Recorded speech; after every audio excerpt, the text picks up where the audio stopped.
Hello everybody, this is Alexey Kovyazin from Firebird Foundation, and today I would like to discuss with you Firebird in the cloud.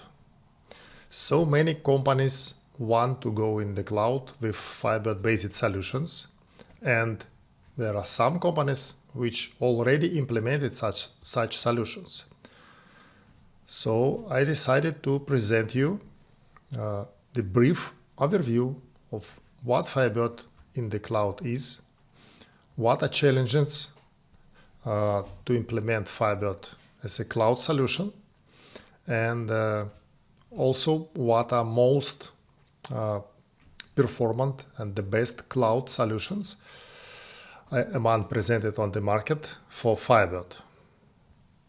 In this presentation, I will go through the certain points. First, we will start with scenarios, how Firebird can be used in the cloud. After that, we will consider problems with cloud solutions, specifically for the defined scenarios. Also, we will see the workarounds and solutions for these problems. And in the end, we will consider the tests of clouds. So let's continue. The first and very traditional scenario is client-server.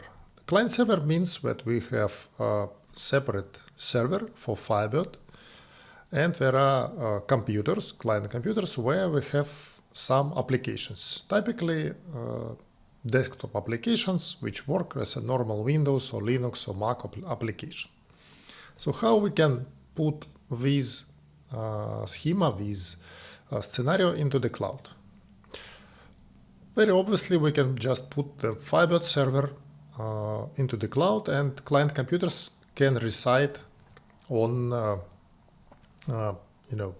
remote computers. It is really possible to put Firebird server on the hosting, for example, to DigitalOcean or Saving Cloud or Amazon, and connect to it from your desktop computer using normal FB client DLL or Jaybird or Firebird.net or something. This scenario is not so popular, and we will discover why, but it exists and it is possible to use Firebird in this manner. Second scenario is when we are moving the Firebird and applications, in this situation, desktop applications to the cloud. The very popular configuration is when you have a Windows server with Firebird on it, and on the same Windows server there are terminal server and clients and end users connect to the terminal server and work with desktop application like they are on their desktop, and everything is located on the same cloud server. Also, it is possible to enhance this scenario and put this terminal server also into the cloud. In this situation, we will have the separate virtual machine in the cloud for the server and the separate virtual machine for terminal server, where will be applications, and people connect to terminal server. It could be one terminal server, several terminal servers, and after that connect to the cloud. This is kind of a remote solution, also could be used as a remote solution on premises with remote connections. However, it is also possible to implement it in the cloud.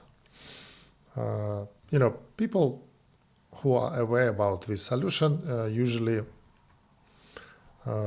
say that the only one of the biggest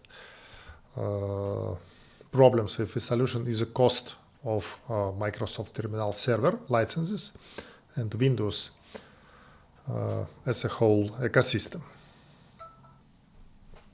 The second scenario is middleware. If you have application with middleware, for for example, web server, or there is a REST server which implements some API. It means that there are a third component in comparison with traditional client server, the middleware server. Let's call it just middleware. And the schema is presented on this slide. If we are going to put it into the cloud, how we can do it? Well, we can use the same approach. Just put the Firebird server into the cloud and put the web server outside. Outside means, for example, in another cloud.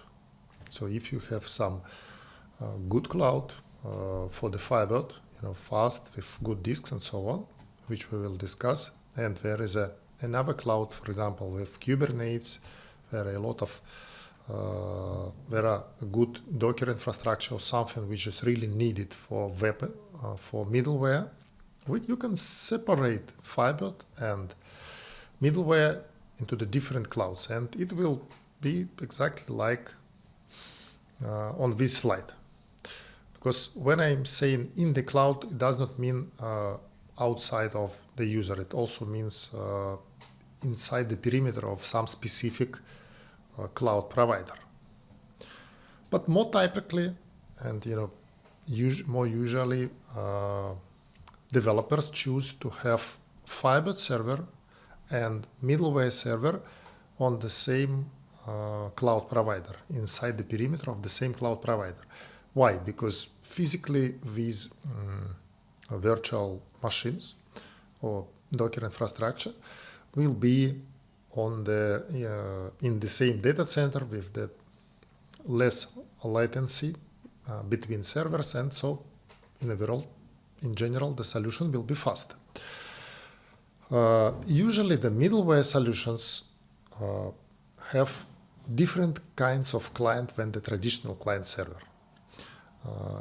It is very frequently what we can see for the solution which includes the middleware. We will see the web applications when the client resides in the browser, mobile applications when the client resides on your Android phone or iPhone, and also there could be the desktop applications for some heavy operations, reports, and so on. So there will be the combination of these solutions.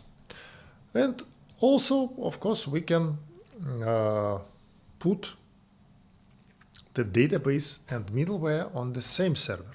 If we have put them into the cloud and we are looking how to cut the costs, we can consider in certain situations to have Firebird and web server on very same server, and of course it will require the balancing and dividing of resources carefully between Firebird and web server, but it is possible and there are many companies who use it. So this is really one of the popular solutions. Okay. Number three. Number three is kind of combination of traditional and web server. And the idea why I put it into as a separate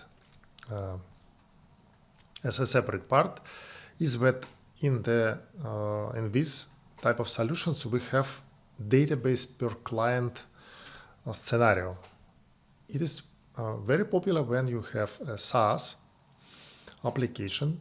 The Firebird, by its nature, because it has everything in one database file, and it is really easy to move file between various servers, it is natural that people who implemented SaaS applications have chosen to use this schema, database per client.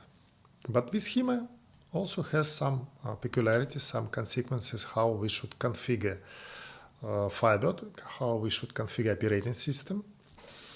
And in general, we can implement it like this. First is traditional, so we are putting some server into the cloud, and there are clients which are outside of the perimeter of cloud provider where Firebird resides, and they access it somehow using FB client or or also we can access them through the API, for example, through the web, if it's a web application, or through the REST server or another types of API, also possible.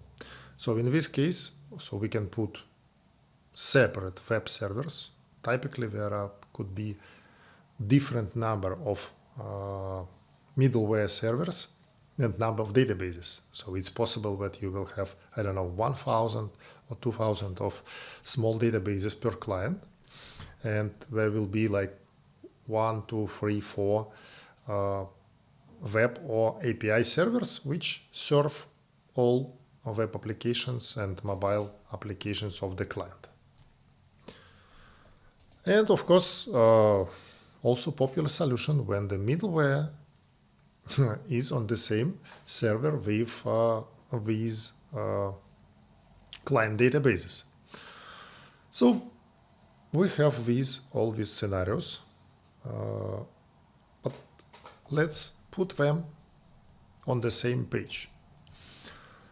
So here you can see that there are 3 scenarios for traditional client server, 3 scenarios for middleware, and also the many databases on the server, scenario of software as a server provider, SaaS or hosting provider, which is more complex because on hosting there could be databases with different profiles of workload.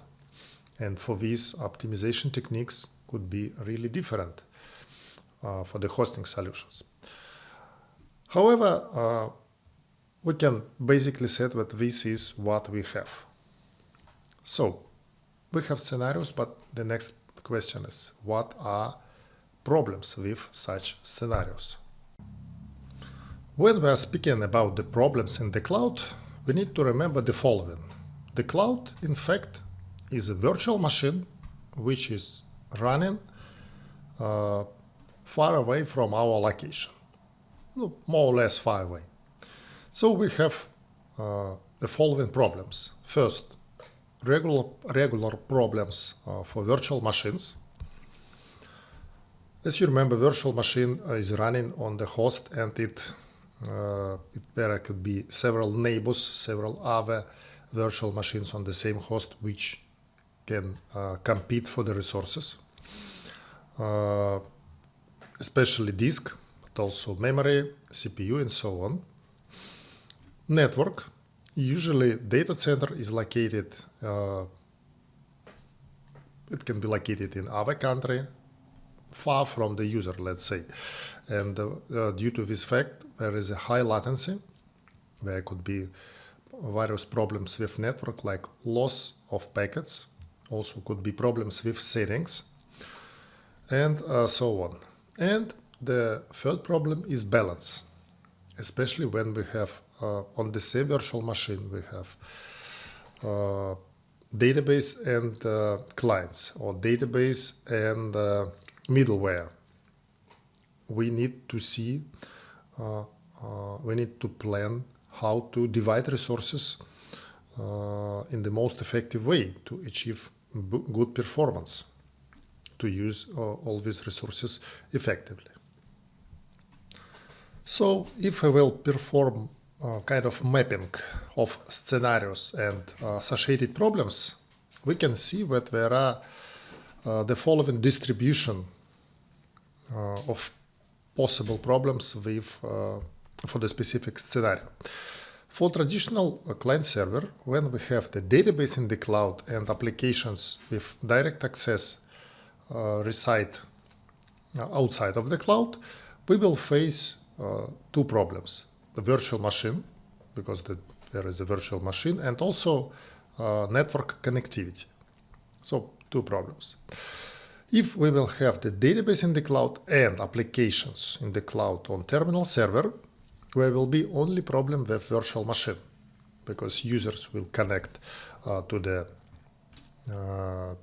the server with terminal server, and the only problem is to have big enough virtual machine to process everything and fast. And if we have the database and applications on the same server, where will be the problem not only about the virtual machine, but also about the balance. Because if I will put everything together, applications and user application, desktop applications can also use a lot of resources and will generate, performance bottlenecks for Firebird. For the scenarios with middleware, situation is also similar. When we have database in the cloud and middleware in another cloud, let's say outside of the cloud with the Firebird, there will be the problem with virtual machines and connectivity, network connectivity. If we will have everything on the same cloud, so we have the database in middleware on the same cloud, but on the different servers, we will have only problems with VMs. We just need to configure VMs properly and it will work as a charm.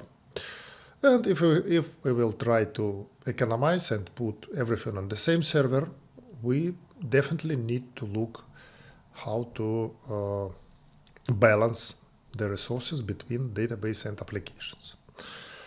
For scenarios with many databases on the server, for SaaS and hosting scenarios, it is really necessary to pay a lot of attention to all three components: virtual machine, network connectivity, and also balance between different databases, because it is really frequent situation when there are many databases on one server and one database for one specific client starts to consume a lot more resources than others, and it requires some monitoring and steps to resolve this situation. Before we will go to the resolution steps and review of the problems, there is often question which scenario is better for cloud implementation of Firebird-based solution. Well, in general, scenario depends on the development history and the client requirements.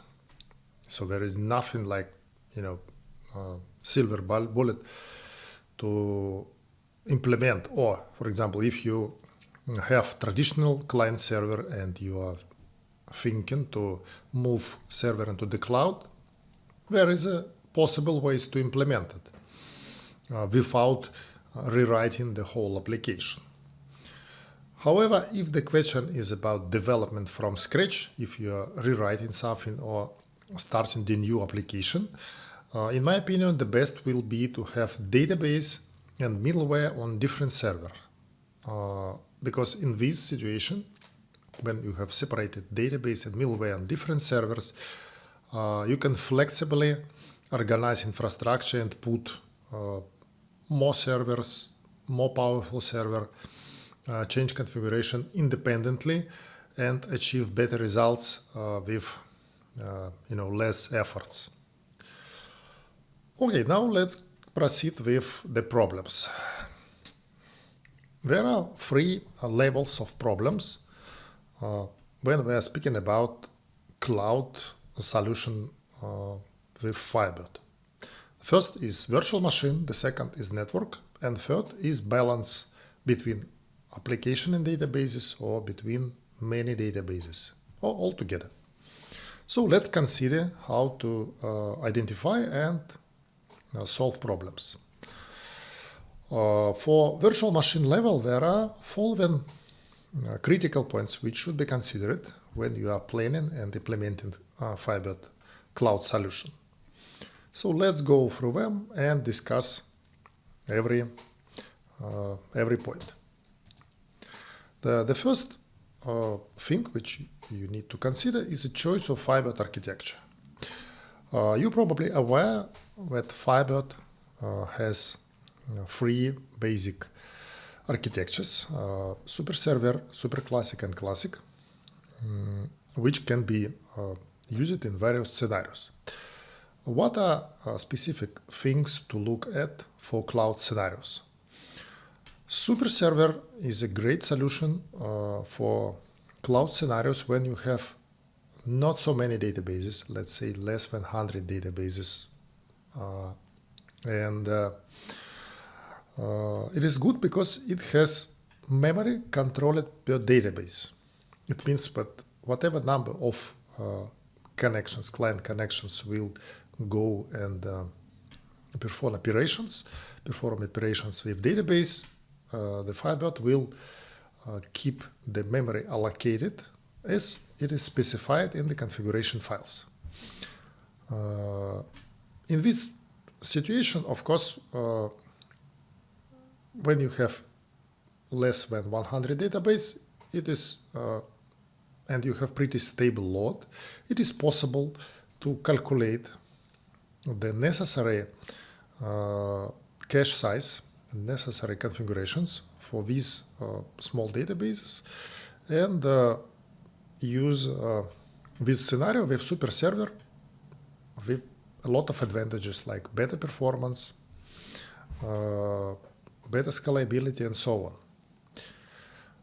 Of course, if you have a few number of databases like 1, 2, 3, this is the best scenario because SuperServer in current architectures from 3 onwards utilizes and uses resources in the best possible way in Firebird. But of course, this is only for Firebird 3 and higher. Why? Because 2.5, which is really old, and if you are using it, you need to migrate. The SuperServer will use only 1 core. The second architecture of Firebird, which is frequently used, is SuperClassic. The key difference of SuperClassic from SuperServer that it uses memory proportionally to the number of connections. So if there are no connections to the database, SuperClassic does not use any memory. If there are 10 connections, it will use a specific number of memory proportional to the 10 connections, and if there will be 100 connections, the SuperClassic will use 10 times more memory. SuperClassic actually is the only option with good performance for Firebird version 2.5. But in general, also Firebird 3, 4, and 5 also could benefit from usage of SuperClassic due to the situations when you need proportional use of resources, which depends on the number of connections. Well, let's do the simplified example. If you have on the same server like 10 database and one database requires 200 connections and other databases require 2, 3, 5 connections maximum. And unfortunately, you don't know which database in this profile will use the 100 or let's say 200 connections.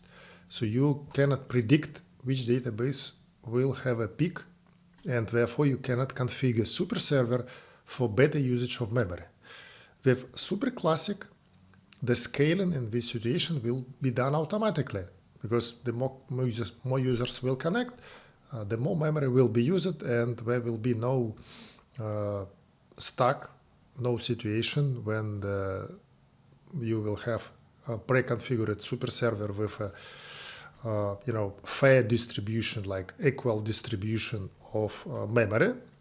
But at some database with high demand, with many connections, this amount of memory will become really small. SuperClassic helps with it, and this is good. Of course, it requires some planning. Another situation when SuperClassic can be good if you have a relatively big number of databases and small databases, but number of simultaneously active databases is rather small. For example, there are 3,000 of databases overall, but in general there are only 500 connections to all databases. for example, one database, one connection. In this situation, you need to plan resources very carefully. You cannot reserve it like for SuperServer, which will require such, reservation for all databases. But for SuperClassic, you can reserve memory only for active connections and see how it will work. The third option is Classic. Classic is pretty much like SuperClassic, but with a key difference. It has the separate process for each connection. It means that you can see the activity of these connections on the operating system level.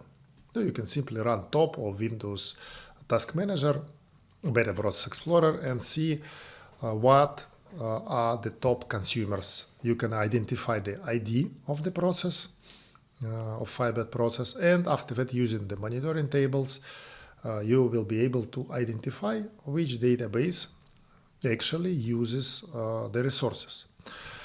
And one of the things that you can do is to kill, for example, connections which using extra resources like 100% of CPU for a very long time for no reason, and so on.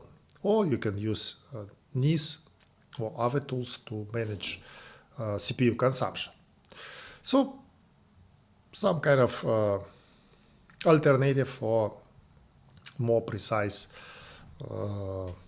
management of the connections. However, Classic is slower than SuperClassic, and of course SuperClassic is slower than SuperServer. So there should be a really good reason to select Classic, and also there should be the proper configuration for the Classic. When we are speaking about the advantages, it's pretty clear, yeah? However, let's also discuss the problems. Here we have the most common problems which occur with various architectures. This is beyond the wrong configuration. I really recommend you to see my video about the biggest configuration mistake in Firebird, which explains how it could be and what is the possible problem. However, let's discuss what are problems with SuperServer and SuperClassic and Classic. For SuperServer, the biggest problem is stability and crashes. The Firebird since version 2.5 became much more stable and crashes far less. And I think maybe 10-20 times less than the Firebird 2.5. There are a lot of improvements on the stability. However, it is still possible to crash due to various reasons. For example, there could be UDFs which can crash on SuperServer due to wrong memory management. There could be also bugs if you are working on some old version of Firebird. There could be various reasons, but the result will be the same. Firebird will crash and all connections for all databases will be interrupted, and users will require to reconnect. Of course, this is very annoying for users, and developers and users, they don't like it. So applications should be really stable and should not use potential things like UDFs, which crashes the usage of, which crashes the server process. And also it is another problem but if you have a super server and there are a lot of databases in the same server instance, it is difficult to identify which database uses more resources than other databases. It requires additional advanced monitoring from tools like HQBird to identify what's going on inside the instance of your super server and why it consumes several cores of your CPU, and why one database is slow and another database is relatively okay. However, all this can be resolved with the proper tools. On SuperClassic and Classic, there are different situations.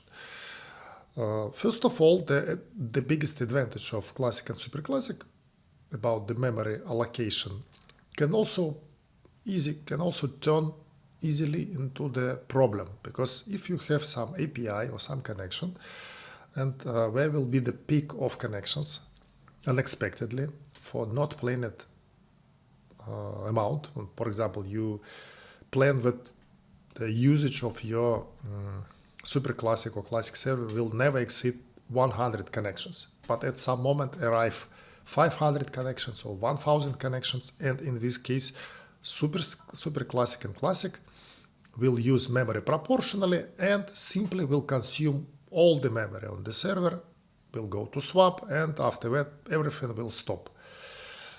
Also not very pleasant, of course, and it should should be carefully monitored and planned. Also, in general, the solutions with SuperClassic and Classic will require more memory than SuperServer, because they don't share various objects inside the inside the instance of Firebird. And lower performance, yes.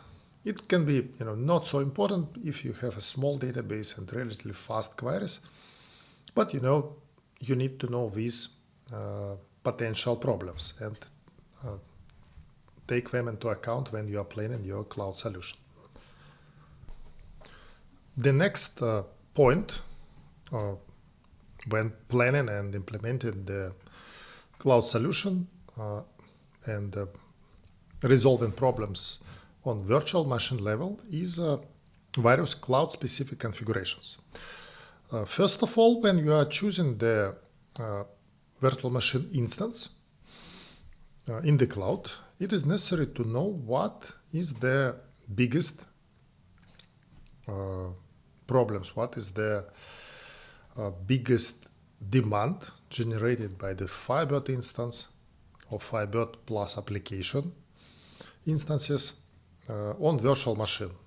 And here we have like three problems. The biggest is I/O, input output.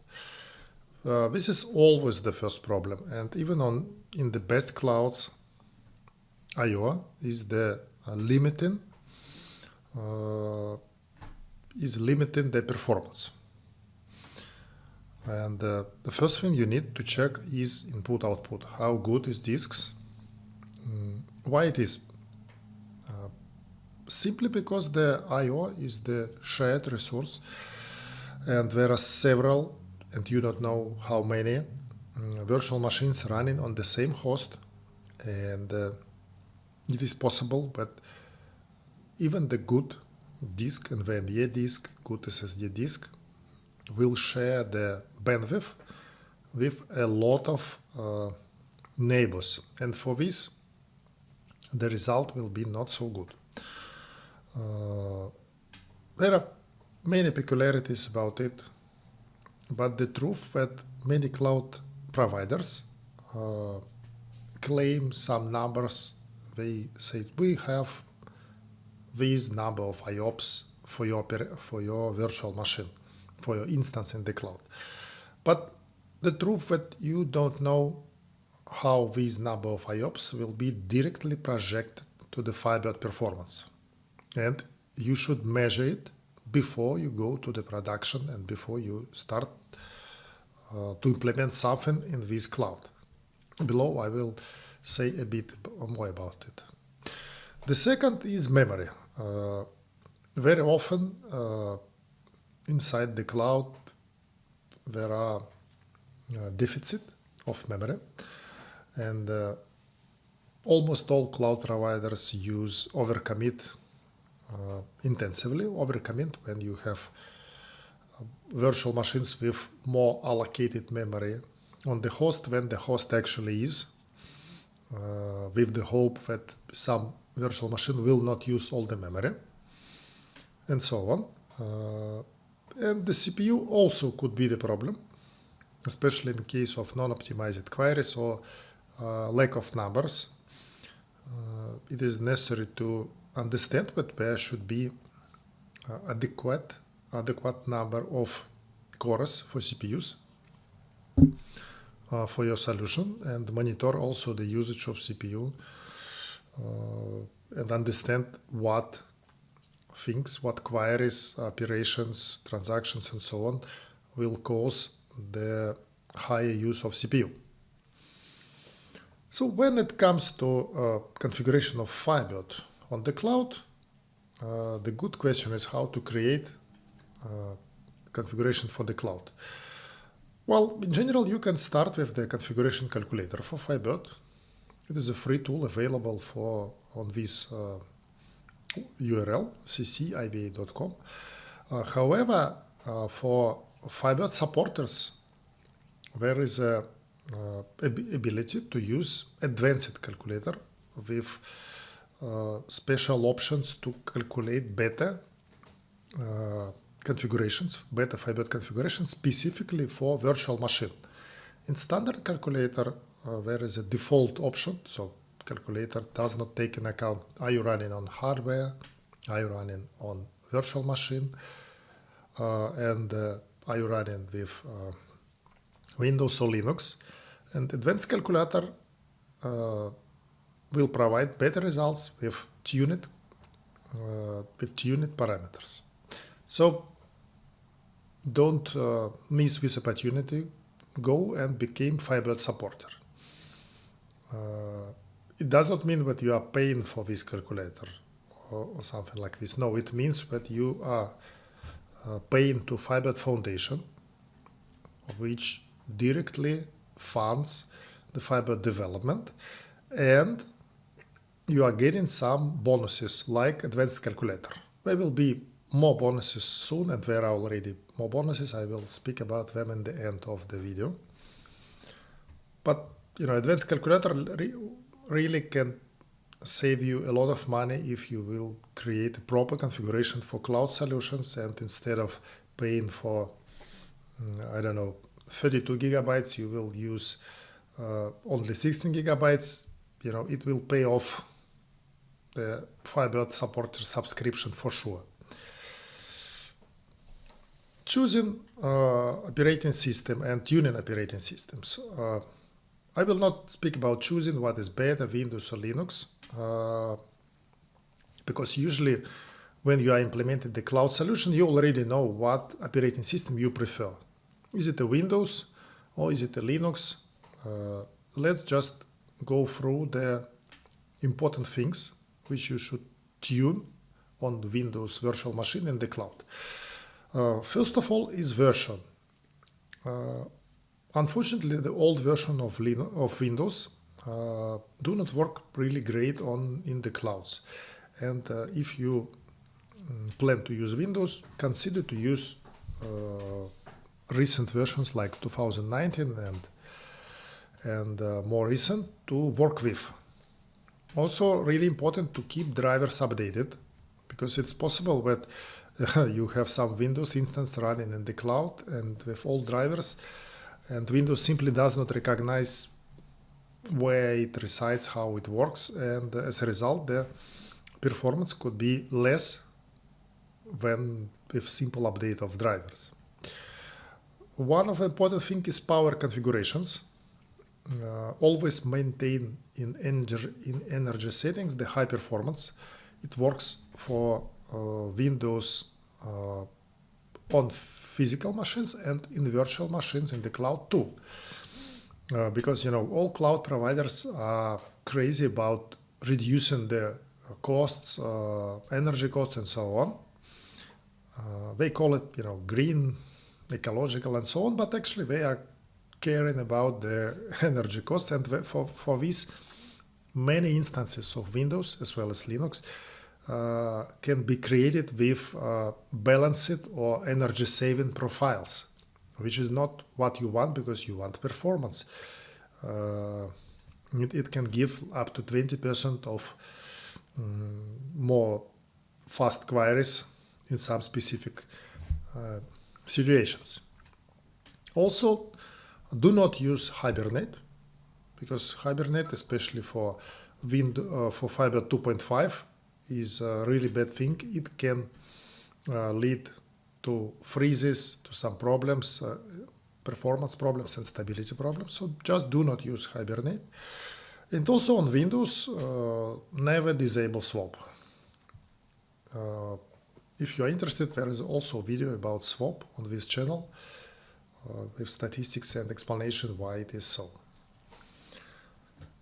Linux. For Linux, we have more things to tune and more things to care when we are selecting cloud solutions. First of all, you need to check that you are using relatively new Linux. At least the core of the Linux should be version 5 or higher, and it's recommended to use version 6.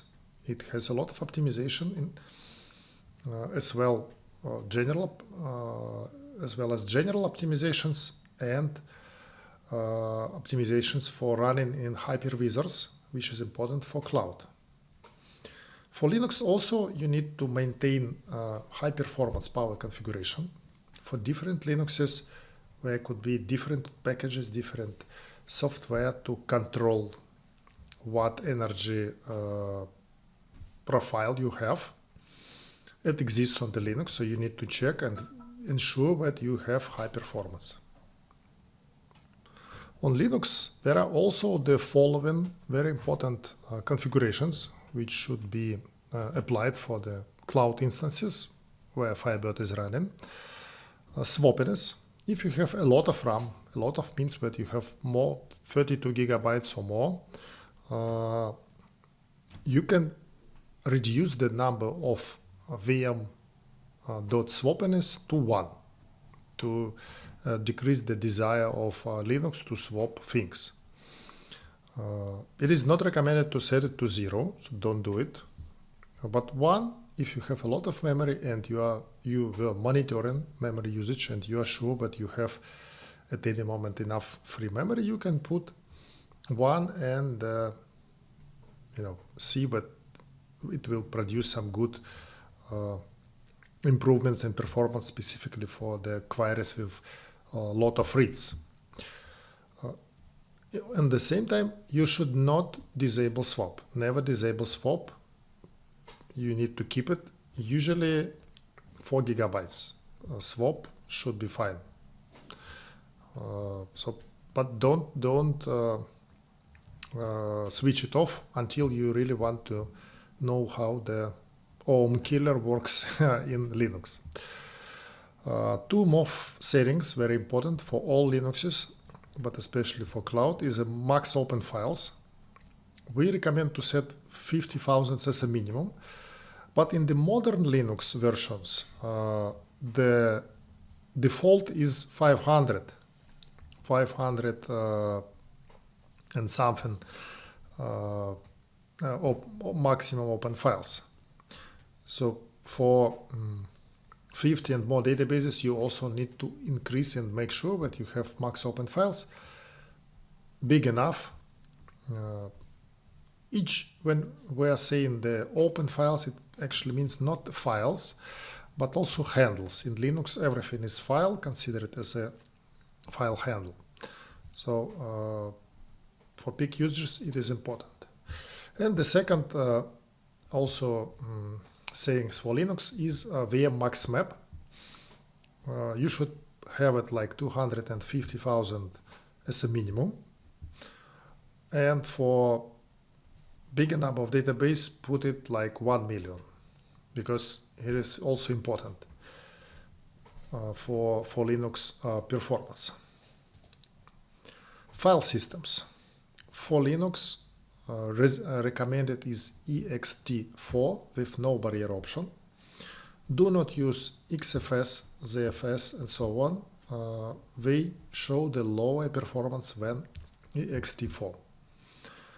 Details of these things about file systems and Linux tuning and Windows tuning are available in performance webinar, which were recorded exclusively for Firebird supporters.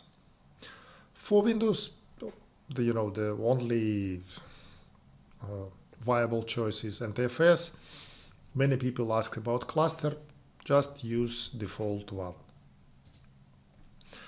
So about these webinars, they are available for Firebird supporters as recordings, as also new webinars, and they are done with really high specialists of Firebird, with core developers, and more to come. Don't miss this source of information, this source of really deep technical information about Firebird, how it works, where to look, and so on. Besides other things which supporters receive.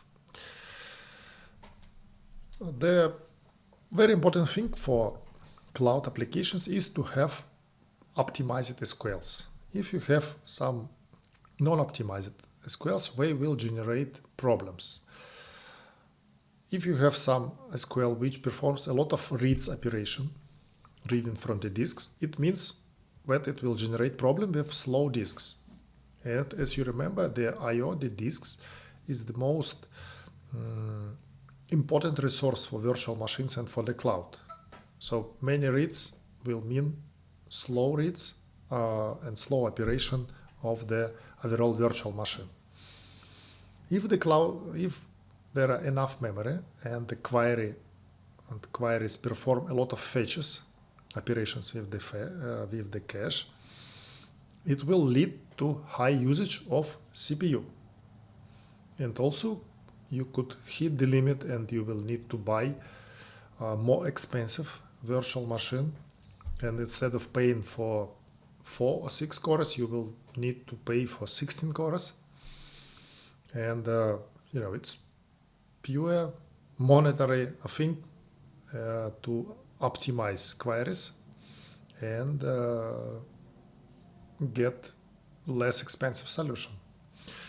Also less problematic, but really frequent reason for performance problem is very frequent SQLs. Also should be monitored, identified, and fixed. How to identify it? You need to use trace, Firebird trace tools, and analyze them with various advanced tools. So there are several on the market, including our HQBird and so on.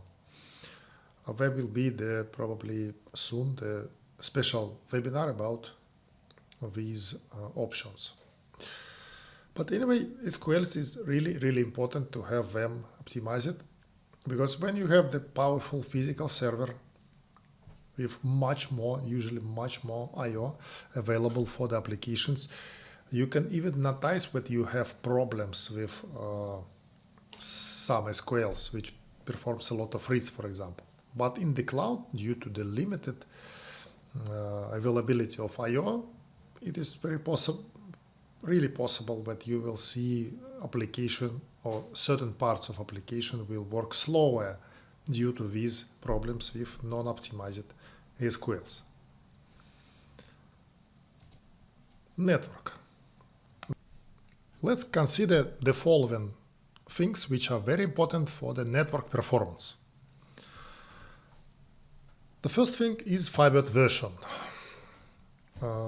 It is necessary to use Firebird version 3 or higher in your cloud solutions. Why it is so? The problem that in all the versions of Firebird, like 2.5, the network protocol was not really optimized for networks with high latency. There were a lot of round trips, a lot of suboptimal solutions. And in version 3, almost 10 years ago, there were a lot of changes in network protocol, and Firebird became to work much faster over the internet. If we are speaking about the implementation of a traditional client-server scenario, when we have Firebird server in the cloud and client applications on the remote machines, it is possible only with Firebird version 3 and higher. and more recent. The optimizations of protocol never stops, and there were more optimizations in Firebird version 4, and there was the breakthrough in Firebird version 5.03. And it's really important to emphasize that Firebird 5.03 specifically is much more capable to serve as a standalone and secure and fast server in the internet and connect with clients on the remote computers or with middleware or clients in another cloud through the internet, through the network with high latency. Speaking about the implementation and the specific solution, it is really important to remember that support of the newest version of client protocol of network protocol requires both new version of Firebird server and Firebird client. The problem that if you have the old client library, old FB client DLL, for example, from 2.5, and try to connect with Firebird 5, it will work, depending on various configurations, but it will work. However, it will use the lowest possible version of client server protocol, of network protocol, to implement exchange of the data. And as a result, you will not see any improvement of all of this network protocol. It is necessary to have client version the same as you have on the server. It is really easy in Firebird version 3 and more recent to check what versions of the clients we have. For this, we can use this query to monitoring table, select distinct mon client version from mon attachments. Here I have example of, let's say, zoo. There are a lot of different client libraries from Firebird 4, 3, 4, 401, 402, and 5. And of course, it means that the network performance transmission of data will be not optimal in this system. You need to use the latest Firebird client to achieve the good performance. One of really important thing when you are considering the use of Firebird in the cloud is use of blobs. Until version 5.03, blobs were transmitted really poorly. The performance of blob transmission was really slower, and even with all optimizations Firebird 3 and 4, if your application have intensively transferred blobs, it was really necessary to use some workarounds to transfer blobs. Here in the second point, there is recommendations for versions less than 5.03, such a cast blob to varchar as a workaround for transmission. It can improve several times. Change your application to do not include blobs into the select for the grid and select it only by demand. Maybe even split the tables to keep blob fields in the separate table and get them only on demand. And all these problems can be much easily solved if you will use 5.03. There is an article on Firebird SQL about blob revolution with test application, test examples, which show that now transmission of blobs became as fast as varchar, or even in some cases even faster. And it's really great because now we are capable to create Firebird server as a standalone server in the internet and connect to it from our cloud, from remote connections, and so on. You can try it with your application. You can put the database on any cloud like DigitalOcean, get Firebird 503 running, put your database in this format, and try to connect to the cloud database with your application and see how it will work. Comment in this video or send me directly some information about results of such tests. Configurations in conf. It is necessary to improve, also to always keep in mind that client also have configurations on Firebird client. FB client conf will use configuration from firebird.conf which resides on client side. And if you are creating the cloud solution, you need to enable these wire crypt and wire compress parameters, and also use not only the latest version of FB client, but also configure it on client side. And this configuration also includes the necessity to have additional libraries, DLLs, on client side, like zlib and so on. You can get them from Firebird distribution and put with your application. The very important and very basic check. So when you have two remote computers, one is server and another is client, regardless of the scenario, it can be any scenario with middleware, with traditional and so on, it is really important to ensure that transmission of the data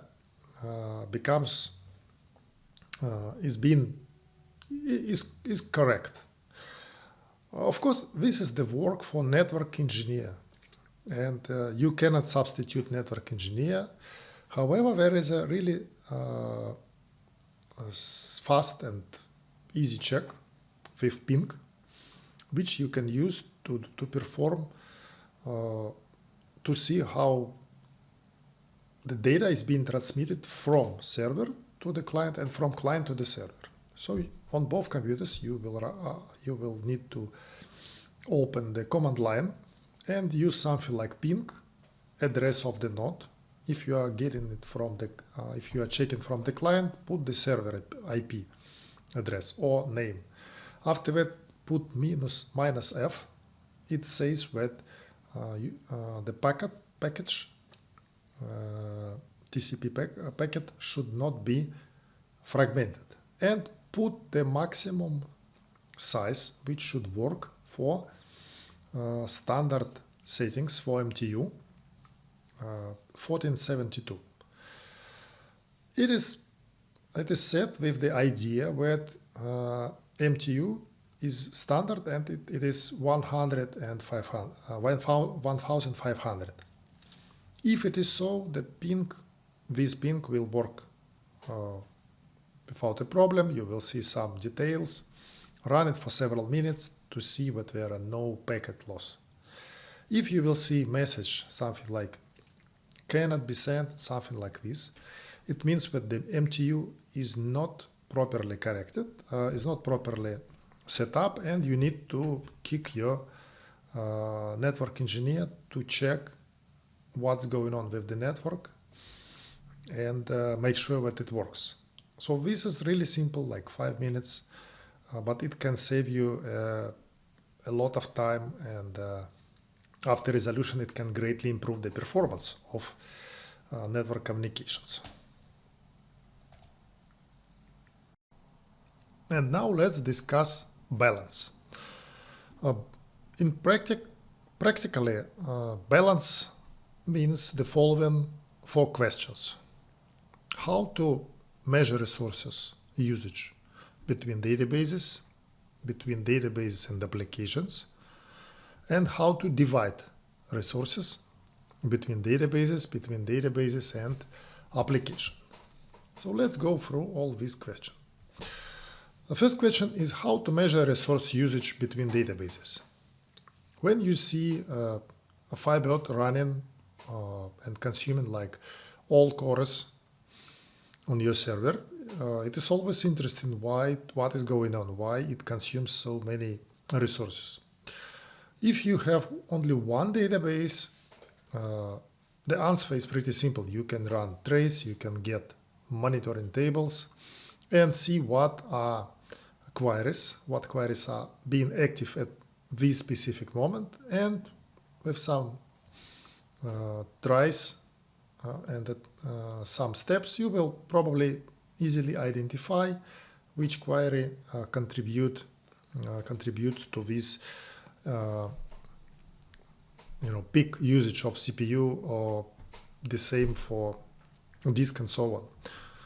However, when you have a cloud solution and you have many databases on the same server, especially when you have many databases on the same server, it becomes really difficult. In vanilla Firebird and SuperServer and SuperClassic, we practically don't have easy way to even understand what's going on inside the databases, and we cannot see which database has more connections than others, for example, big connections. We cannot see which database performs more queries and use more resources. So for this, probably you will need some, for SuperServer and SuperClassic, you need enterprise distributions like HQBird or Firebird to identify and see what's going on inside the database. If you are using the Classic, and this is one of the advantages of Classic architecture, there will be different processes, separate processes for every connection, and it is possible to combine information which comes from the operating system when you see the processes of Firebird which serve for specific connections with high usage. Using the monitoring table and trace, it is possible to build a tool which will map this information to each other and show you the results. Or again, you can use the advanced distributions of Firebird. So that's kind of reality. There is some improvements being developed, and it will appear probably in Firebird 6 to facilitate and to improve management of Firebird with many databases. But for the moment, there is no certain technical information how it will be.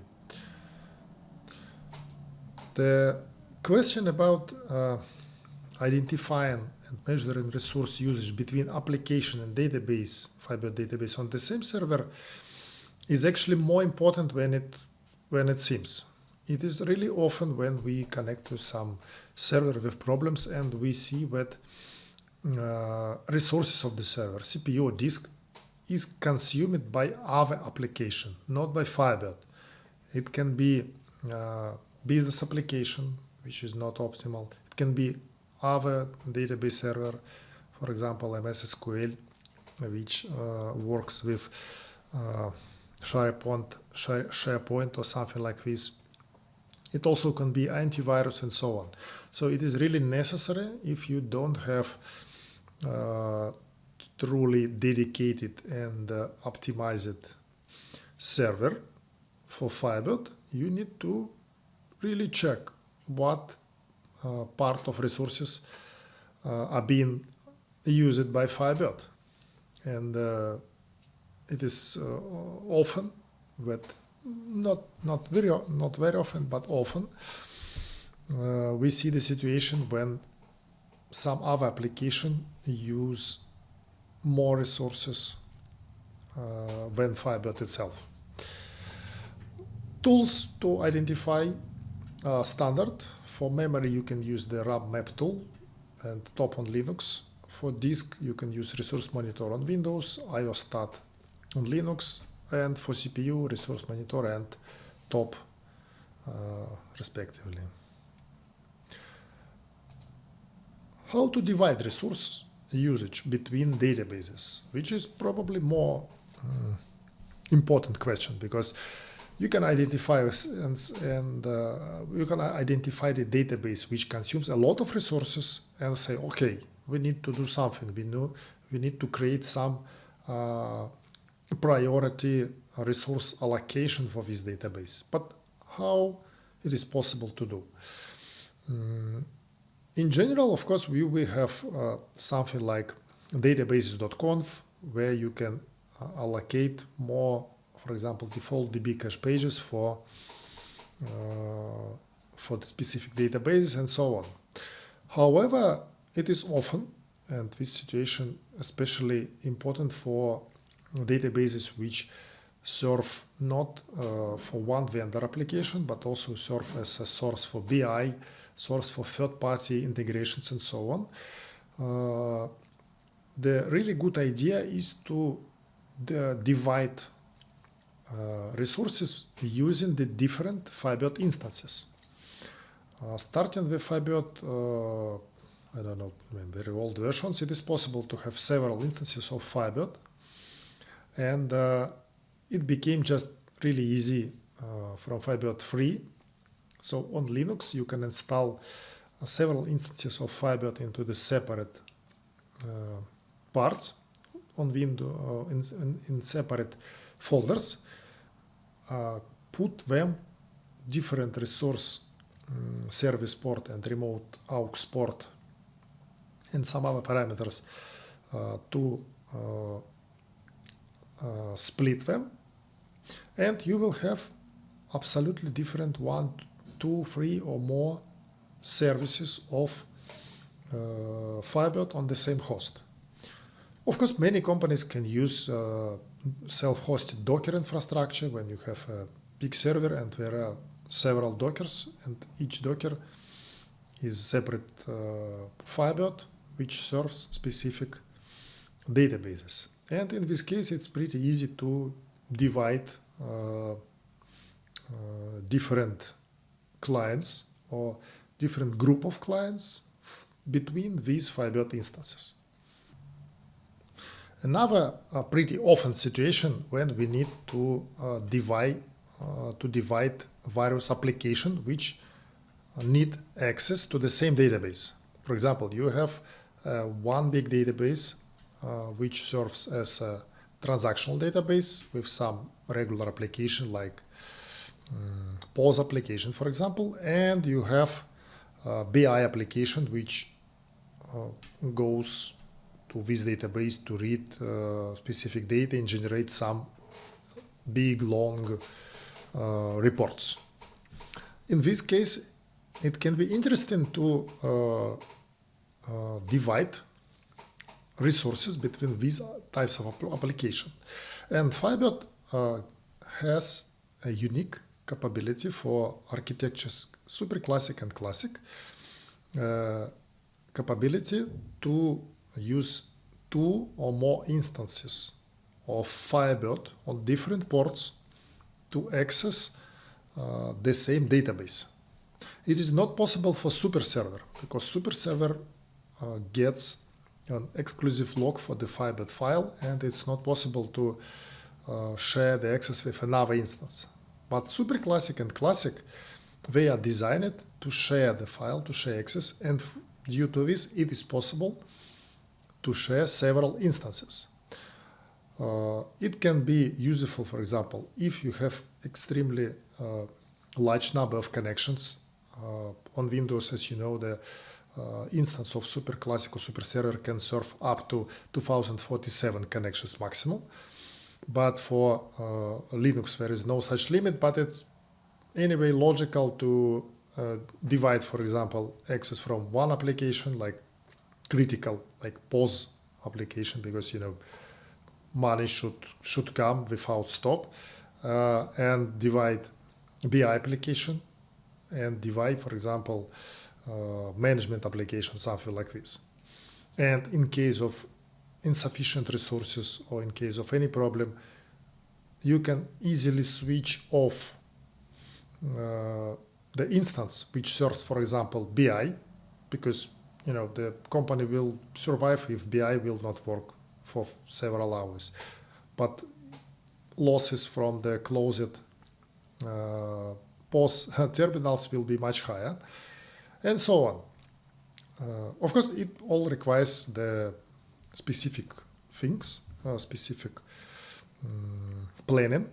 But anyway, there is such possibility, and many companies use this combination of several instances in the form of instances or in the form of Dockers, and also combining classic and SuperClassics to organize effective usage of resources in the cloud. There is another big question about organization of usage of resources is how to divide resources between Firebird and other applications on the same server. Firebird has several things. First of all is CPU affinity. It's really important to use CPU affinity if you have many things on the server. With CPU affinity on Windows, of course, it is possible to command Firebird to use only specific cores and stick to them. And it will reserve other cores for applications, for other servers, and so on. Instead of competing, Firebird and applications can use different cores. Of course, the same could be done for applications, and actually it should be done if you don't want your application to compete for CPU with Firebird. You can also use various techniques to assign CPU affinity for applications, let's say. On Linux, there is also tools which can limit usage of Firebird, like NIS. There are options to do it. If you want to Firebird and other applications to coexist and use the resources effectively on the same server, in the same, let's say, address area, without using Docker or something like this, these tools, these approaches will be useful, which will be useful for you. Before we will go to the performance testing of the clouds, I would like to say a few words about security. Security in the cloud is very important, and it is more important when you have everything on premises and you have everything inside the perimeter with Firebird, maybe with physical connections, limitations, and so on. If you are putting the Firebird server in the cloud, consider it as much more exposed and much more vulnerable than it is when it is on premises. There are several really easy security tips. The first one, of course, don't use master key. So there is a standard password, a master key, and even if you are enabling a legacy user manager in versions 3, 4, and 5, where will be master key available, from legacy times. The good idea is to change it immediately, and remember to change it in all user managers. So if you are using legacy user manager, change it. SRP, also change it, because essentially there could be several sysdba users in your database, and you need to change passwords, all of them. And the next step, of course, don't use sysdba. In the modern versions of Firebird, it is possible to use database owner and completely get rid of sysdba. You can put some crazy password for it, or even do not create it in in SRP, for example, and that's all. Do not use, and it will prevent the situation when somebody will brute force with sysdba and will receive the easy access to your Firebird database. But of course, if we are speaking about the real protection, it is necessary to encrypt databases. Firebird supports encryption of the database on the database level at I think starting from Firebird 3. Encryption requires to develop or to buy third-party plugin, because it is not included into Firebird because it will be too vulnerable. Every time you are creating some encryption plugin, for example, you need to have internal keys and so on, implementation details hidden. That's why you need to either develop it or purchase it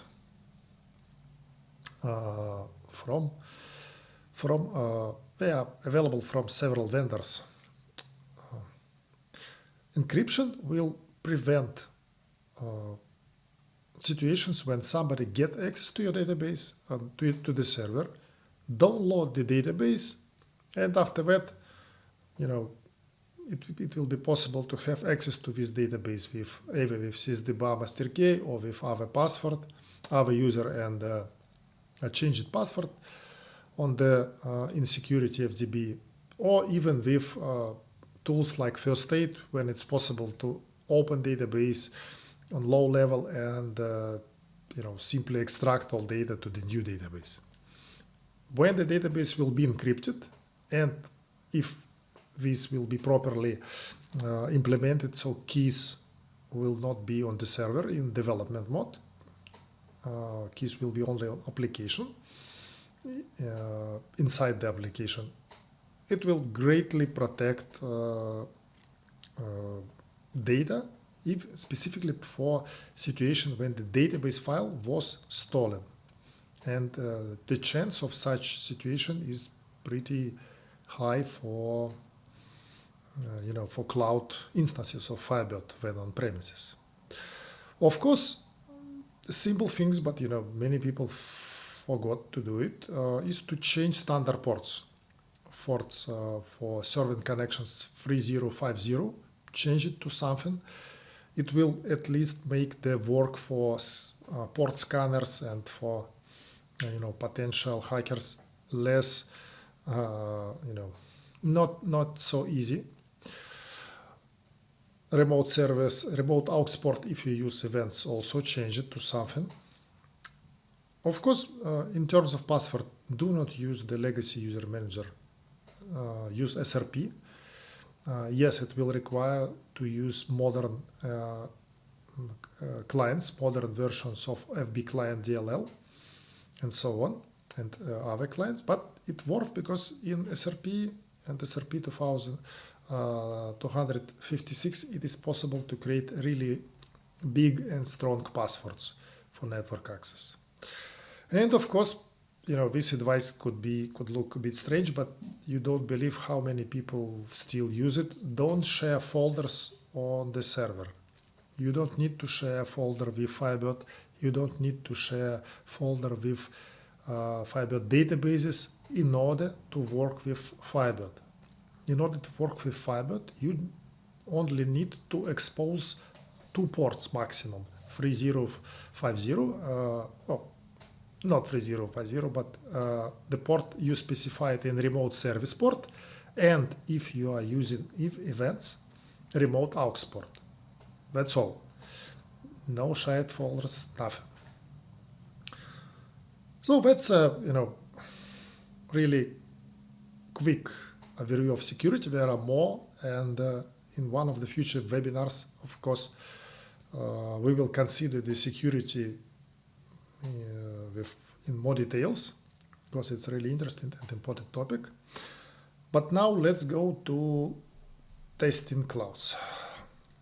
Why it is so important to speak about the cloud, the testing of clouds? So essentially, right now on the market there are several big cloud providers like Microsoft Azure, Amazon AWS, DigitalOcean, Saving Cloud in Brazil, Google Cloud, Oracle Cloud. And the common thing between them that they all claim that they have the best in class, best possible performance and so on. So the advice that I give to you is to do not believe them, do the test.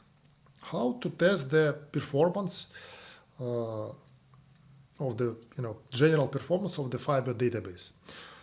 Several years ago, we have created a simple insert update delete test. It's a really simple thing. It's an open source SQL script which creates the table with various fields, and after that it inserts 1 million records to this table, update 1 million records in this table, and delete 1 million records from this table. In the end of this test, we have a database with size like 3.6 gigabytes. This test generates a lot of writes operation, also generates read operations to perform update and to perform delete to identify record. And actually, this is a really good test to estimate the performance of basic performance of Firebird from bottom to top. It means that if you have a top of the top server with really high, this test will not show you the top possible numbers. So it has some kind of limit in how good your server is. But to discover it and to highlight problem with the performance on low level, when you have problematic server, this test works really effectively. It uses only one core and mostly concentrated on the I/O, and this is really good for testing clouds because I/O, as you remember, it is the first and most often problematic area in virtual machines, and that's why we have used it to test a lot of clouds. And now I will present you the results. To cut story short, there are three winners: Google Cloud, DigitalOcean, and in AWS. AWS has a lot of options, and these options are really different, and they show really different results, as you can see on the graph. This specific instance shows the number 3 result, but the top was shown by the Google Cloud. Unfortunately, we did not test really deeply the Oracle Cloud, which now we have some clients which use Oracle Cloud, and it shows really good results. I think we will update this testing after some time. And also we did not check all Microsoft Azure options, because in Microsoft Azure there are situations similar with Amazon when you have some instances which are general purpose and they have very limited I/O, and this I/O depends on the number of the size of the disk. And if you have small disk, you will have less I/O when you have the maximum. As I remember, maximum was 2 terabyte at the time when I have looked at it. And also they have optimized for I/O machines, which are much more expensive, but also much faster. But at the moment, if you are looking at the top performance, we can give the recommendations for these 3 options. However, also what is important is a cost, because you are paying for a virtual machine. Of course, there are different models of charging. For example, Amazon can give you discount if you get the contract for 1 year, for 3 years, and so on. But we have calculated the cost of operation. So we just get all operations with and divide it per value of the $1. Where you can get the most economical cloud computing for Firebird. And here we have a bit different situation. That number one became the DigitalOcean. They have really good and fast virtual machines. After that, there is a Saving Cloud. It's a provider from Brazil. They have new infrastructure with NVMe, also really good. Google Cloud took the third place, and Amazon with specific instance is on the top, on the place number 4. Again, it is important to say that due to the different payment options, these rating can change, and if you will get 60% discount for Amazon, probably it will raise in results. Will take maybe high place and so on.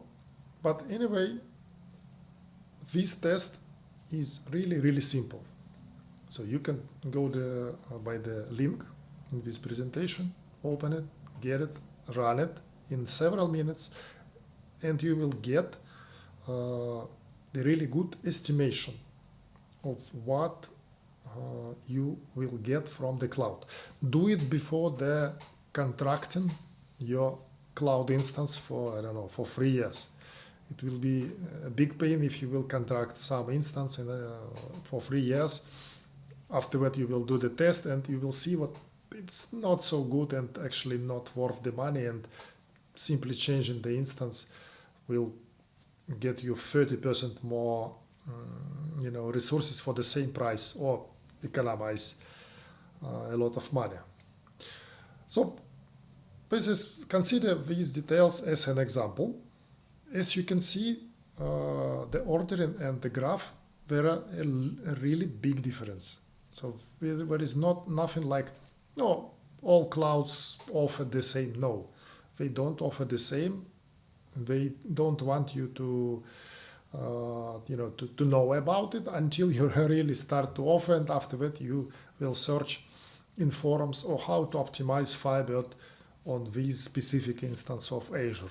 You should just choose another instance of Azure, or even another cloud provider, for example. That's the most important part of message from testing clouds. Okay, so this is the end of the story about clouds.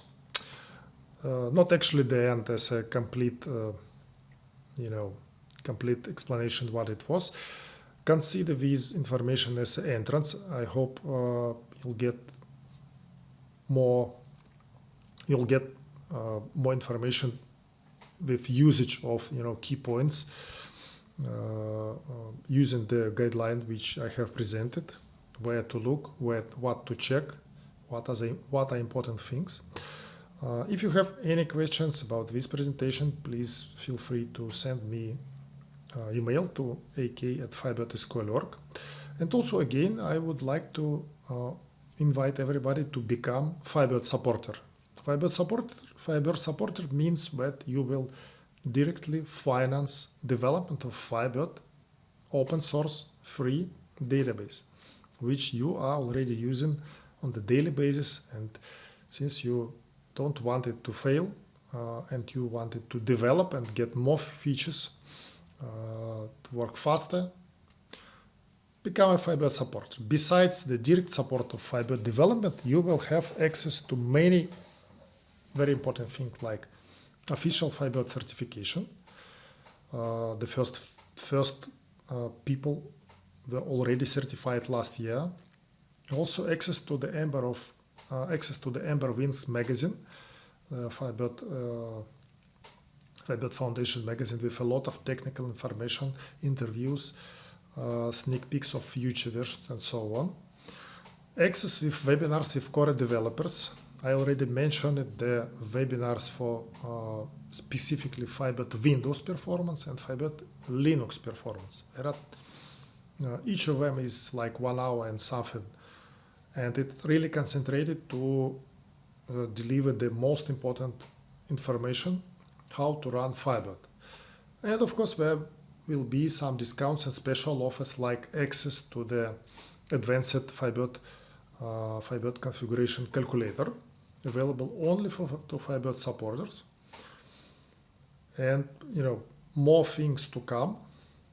So click on this store.firebird.org and become the supporter now. It's like from 10 euros per individual or 35 per company, and it's totally worth it because you will receive tons of useful things plus direct support of Firebird.